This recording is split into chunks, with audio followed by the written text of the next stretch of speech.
عذاب چې په پاکستان به نازلېږي هغه به د ښځو د وجې نازلېږي. تباه کېږئ. لږ چې په خېټه موړ دی ښځه یې بربنډه کړه. پخوا به ګیر خریلو په دې موټر سایکل ښځې ګرځولې، اوس ګیرې والی په ما چې هلته تېرېږي نو موټر سایکل روکي ښځې ته ما هم ښیي چې دا دی ستاسو دشمن. نو یو ته یې چې زه وښودم نو هغه ورته وایي ورکې ګیرو والا. نو دا ګیرې چې اوس زه ګورم که نه نو ما ته دا خان خبره را یاده شي. یو طالب ته ویلي ملا صاحب ستا دا ګیره ښه ده که زما د سپي دا لکۍ ښه ده؟ هغې ورته ویل ما ته پته نشته. ولې؟ وی که ایمان یې تېر کو خو ستا د سپي د لکۍ نه ښه ده، او که ایمان یې تېر نه کو ستا دا د سپي لکۍ ته ښه ده. نو چې بربنډه ښځه یې په موټر سایکل په ځان پسې سوره کړي او ګیرې مې دې ګیرې نه د سپي لکۍ ښه ده که نه ده؟ دا چې دې ګیرې نه ونیسم وای نو دا لاس به کله راځي ما کې. او ما اوس کمزوری هم شم ګرځېدی نه شم. دې ګیرې نه مې نیولی ورته یم څنګه چل دی او دا ښځه یې راته ولاړی.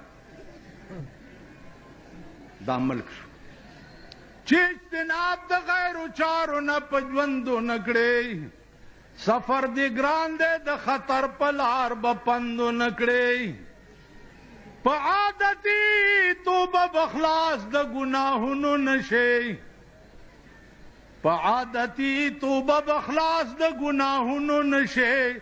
سونه سحا غوندې توبه محکم سوګندو نه کړې. حلال حلال ګڼه حرامونه پرهیز که مدام. لکه د اوښ په شان په دواړو جام نوش خوندو نه کړې. ته به په ورځې د قیامت کې به حیران ولاړې. په هغه ورځ کې به په دې ژبه چلندو نه کړې. حافظه نور په اوسنو یارانو منازېږه. په خوله غلیم ته چې خوږه پیاله د قندو نه کړې. څه به کوئ؟ انجام به م څه زما عزیزانو؟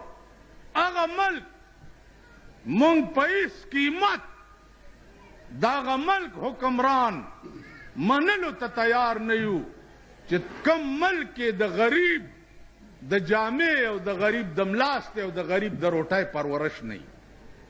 دا ټیک ده؟ کم ملک کې چې د غریب بچي په ځمکه باندې کاغذونه روټۍ راټولوي او په بیا د ننبعي نه روټۍ علي او اوچی خوري او کور ته یې وړي. هغه ملک نه دی او هغه وطن نه دی. نن مونږ چې یو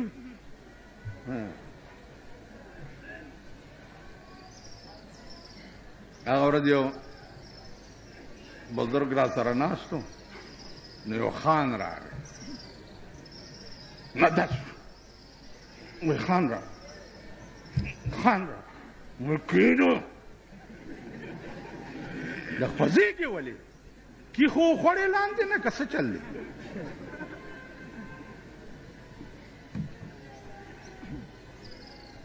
دا عادت به مونږ نه کله وځي. دا شی به مونږ نه کله وځي. بس اخري خبرې واورئ. نن بیګاله په نشترحال کې به چې څه مهربانۍ کېږي اوس نه ورته زمونږ سلام. ښځو ته هم سلام دی او هغه سړو ته هم سلام. ټول ورته سلام وکړي. په دغه بورډونه لګېدلي دي په چوکونو 14 اگست مبارک ہے بمبان ہو. 14 اگست د خوشحالۍ شپه ده او که 14 اگست د کنجرتوب او د ډمتوب شپه ده. بیګاله به چې کوم دمتوب په پاکستان کې کیږي الله دې امان راکړي او د هغه صبر ډېر اوچت دی چې د اسمان را باندې نه راغورځوي. د هر بغاوت د الله نه به بېګاله انتهای د هر بغاوت. نو عزیزانو مونږ دنیا کې دنیا ته نه یو راغلي، دنیا کې آخرت جوړولو ته راغلي. خدای ته وګورئ چې خدای ته رجوع شئ. ښځې کنټرول کوي، بچی کنټرول کوي، ځان کنټرول کوي، کینی تباہ کېږي. عذاب چې په پاکستان به نازلېږي هغه به د ښځو د وجې نازلېږي.